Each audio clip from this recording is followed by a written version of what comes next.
Government policies India के infrastructure sector पे काफी इंपैक्ट करते हैं। इस सेक्टर के अंदर क्या क्या आता है? Power, transportation, construction. गवर्नमेंट की पॉलिसीज बहुत बड़ा रोल प्ले करती हैं। अगर हम देखें, जब जीएसटी आया था, जीएसटी के आने के बाद बहुत ज्यादा मिक्स्ड रिएक्शन रहा था। अब जीएसटी आने की वजह से जो टैक्स रेट कम हुए, जो ट्रांसपेरेंसी बढ़ी, उससे काफी सारी कंपनी को बूस्ट भी मिला, लेकिन बहुत सारी कंपनीज उस नए सिस्टम को अडेप्ट नहीं कर पाई और उसके चक्कर में उन्होंने लॉसेस खाए।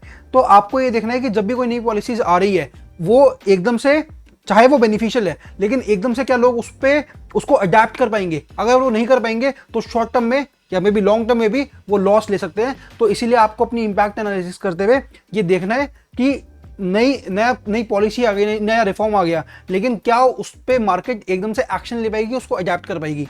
दूसरी जगह बात करें तो रिन्यूएबल एनर्जी को लेकर गवर्नमेंट बहुत ज्यादा इन्वेस्टमेंट्स कर रही है इंफ्रास्ट्रक्चर में, एंड जिससे स्टॉक मार्केट पे एक बहुत ज्यादा बड़ा इंपैक्ट आया है।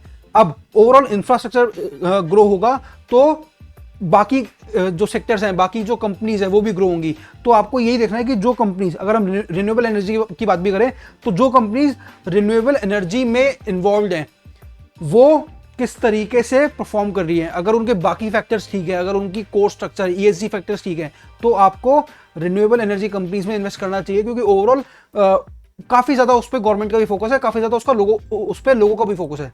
नाउ अगर हम बात करें FDI policies, foreign direct investment policies बहुत बड़ा रोल प्ले करती हैं। आप सोचो ना, अगर फॉरेन डायरेक्ट इन्वेस्टमेंट पॉलिसीज इस तरीके से हैं कि ज्यादा से ज्यादा एफडीआई इंडिया में आएगा, जितना ज्यादा एफडीआई इंडिया में आएगा उतना ज्यादा इंफ्रास्ट्रक्चर डेवलप होगा। क्यों? क्योंकि उन इन्वेस्टमेंट्स को सर्व करने के लिए भी इंफ्रास्ट्रक्चर चाहिए, और जब वो इन्वेस्टमेंट्स आएंगी तो वो भी अपना इंफ्रास्ट्रक्चर बनाएंगी। तो ये पॉलिसी भी बहुत ज्यादा इंपैक्ट करती है। नाउ बजट एलोकेशन बहुत बड़ा रोल प्ले करता है। अगर गवर्नमेंट इंफ्रास्ट्रक्चर डेवलपमेंट के लिए बहुत अच्छा बजट एलोकेट करती है, तो उससे इंफ्रास्ट्रक्चर पे बहुत ज़्यादा फर्क आएगा।